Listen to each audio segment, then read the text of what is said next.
Hello guys, कैसे हो आप सभी लोग? उम्मीद करता हूँ सब बढ़िया है।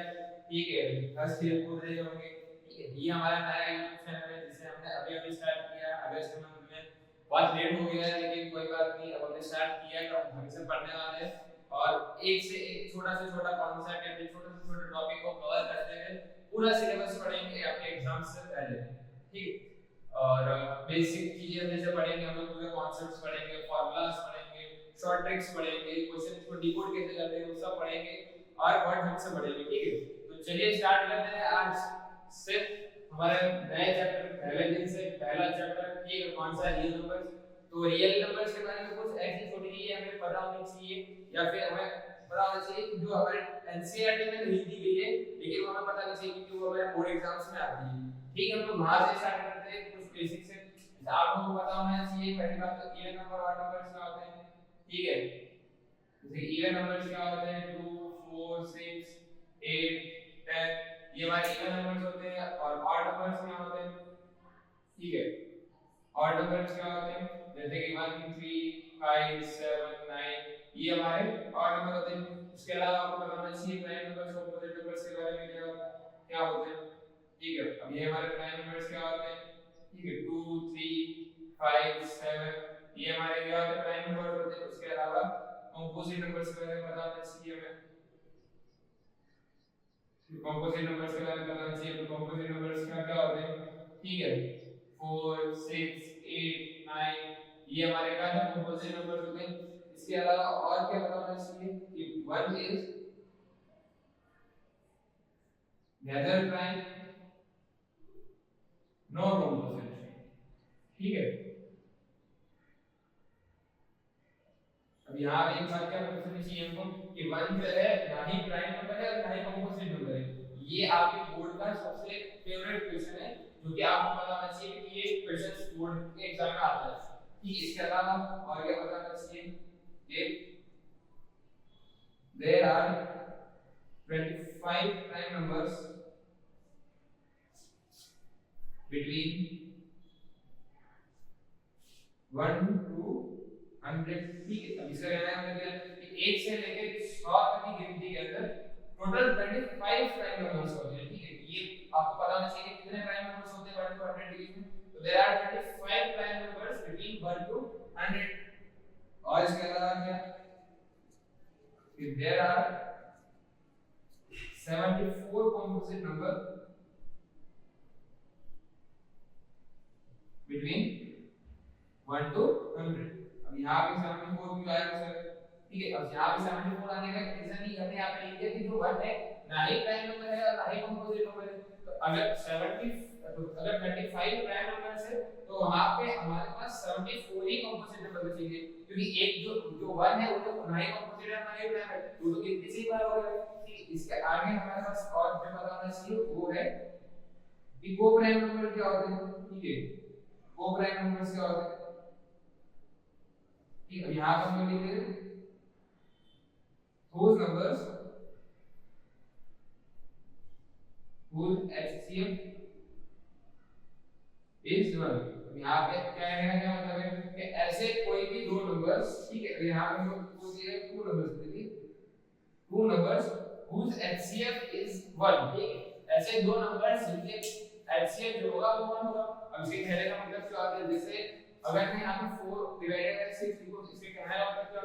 अब इन दोनों में बेसिकली हम इसको काट सकते हैं कि ये कट गया 2 बाई 3 आ गया। तो इन दोनों के बीच में जो कॉमन फैक्टर्स था वो कितना था? इसमें भी 2 आ रहा था, इसमें भी 2 आ रहा था। लेकिन अगर हम 2 बाई 3 को कट कर दें तो ये कट नहीं होगा क्योंकि इनके बीच में कॉमन फैक्टर क्या है? इनके बीच में कॉमन फैक्टर ही 1 है और ये कटने भी नहीं वाला। ठीक है, तो यहाँ पे ऐसे कहने का मतलब है कि कोई भी दो नंबर जिनका HCF अगर 1 है तो उसी को हम लोग को प्राइम नंबर कहते हैं। ठीक, इतनी बात पता चली। ठीक, आगे क्या लिखते हैं कि product of any two consecutive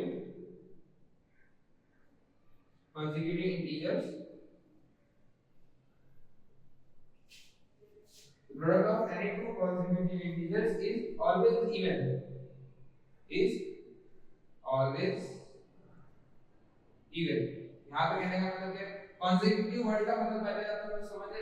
consecutive word का मतलब यही होता है कि उसके आगे वाला, ठीक है, जैसे लगा दो, जैसे अगर 2 के बाद 3 4 5 6, तो ये क्या है कॉन्सेक्यूटिव वर्ड्स होंगे, फिर 2 के बाद 3 आता है और 3 के बाद 4 4 के बाद 5 5 के बाद 6, तो ये चीजें ना आपको पता होनी चाहिए कॉन्सेक्यूटिव वर्ड का मतलब क्या होता है। कॉन्सेक्यूटिव वर्ड का मतलब यही होता है कि आगे वाले लगातार नंबर्स, ठीक है। अब यहां कहने का मतलब क्या है कि product of any two positive integers is always even. आप कोई भी दो इंटीजर्स पॉजिटिव इंटीजर्स को अगर उनका मल्टीप्लाई करते हैं वो हमेशा इवन आएगा, ठीक है।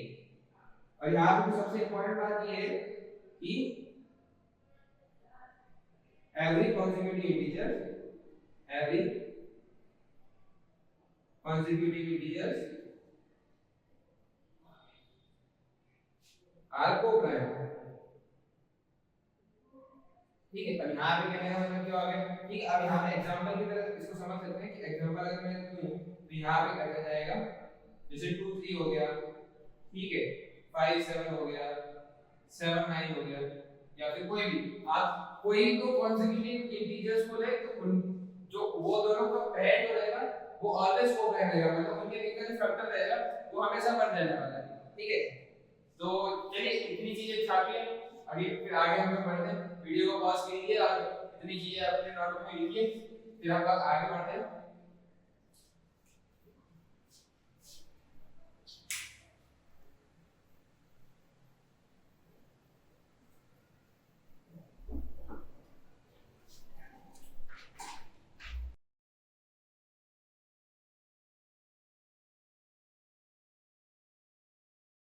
आगे हम लोग क्या कुछ क्वेश्चंस के ऊपर बढ़ते हैं। ये क्या कोड का बहुत मोस्ट फेमस क्वेश्चन है, ठीक है। तो जरा हाथ से ट्राई करते हैं। It is the least number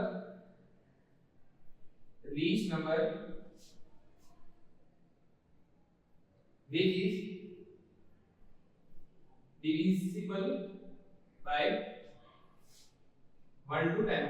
अब हमें ऐसा सबसे छोटा नंबर ढूंढना है जो 1 से लेकर 10 तक के हर नंबर से डिवाइड हो सके, मतलब वो 1 से भी डिवाइड हो जाए, 2 से भी डिवाइड हो जाए, 3 से भी डिवाइड हो जाए, 4 से भी डिवाइड हो जाए, 5 से भी डिवाइड हो जाए, 6 से भी, 7 से भी, 8 से भी, 9 से भी और 10 से भी।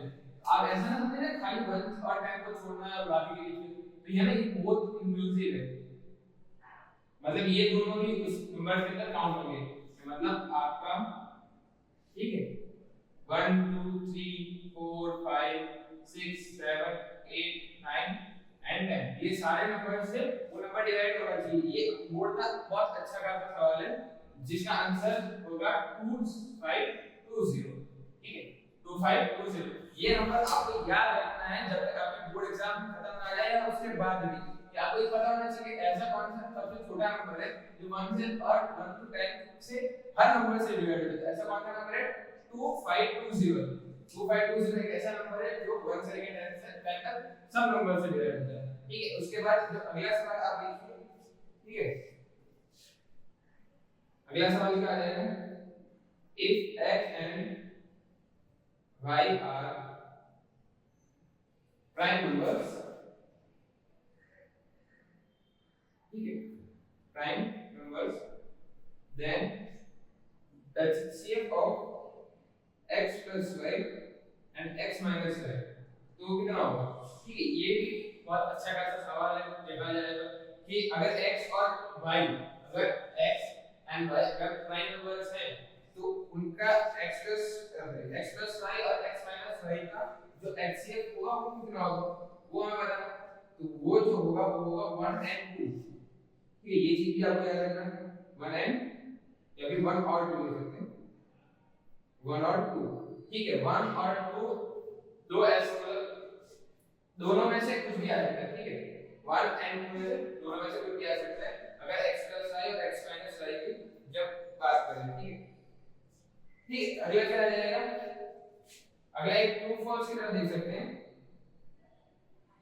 कि पाई इज इरेशनल नंबर, ठीक है। ये तो है ना सबको पता होगी कि पाई जो है एक इरेशनल नंबर है, यहां पे वैसा ट्रू ही आने वाला है, ठीक है। इसके अगला जो सवाल है वो थोड़े एमसीक्यू स्टाइल में रहेगा कि पाई माइनस 22/7। अब यहां से क्या आ जाएगा, ये थोड़ा लॉजिकल क्वेश्चन है कि यहां पे अगर चार ऑप्शन दे दीजिए जब कि पहला से ले a is equal to 0, b is equal to irrational number, c is equal to rational number and d is equal to pi. अगर ऐसा सवाल दे दिया जाए तो ज्यादातर लोग इसे 0 टिक करके आ जाते हैं, क्योंकि ये सबको पता है कि पाई की वैल्यू होती है -22/7, पाई इज इक्वल टू 22/7 होती है, ये सबको पता है कि पाई इज इक्वल टू 22/7 होती है, लेकिन ये चीज गलत है, यहाँ पे 0 नहीं आएगा। अब यहाँ पे 0 ना आने का कारण क्या होता है कि ये बात आपको पता नहीं चाहिए कि जो पाई होता है वो एक इरेशनल नंबर होता है और 22/7 होता है वो एक रेशनल नंबर होता है। अगर मैं एक इरेशनल में से माइनस एक इरेशनल से एक रेशनल नंबर को माइनस करूंगा तो वहां पे हमेशा इरेशनल ही आएगा, तो आपको ये चीज करनी है इरेशनल नंबर, तो ये बात आपको पता नहीं चाहिए। अगर मैं पाई में से 22/7 को माइनस करता हूं तो वो हमेशा एक इरेशनल नंबर ही आएगा, ना कि 0।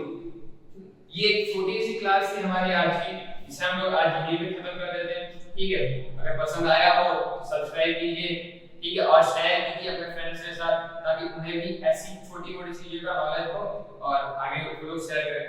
तो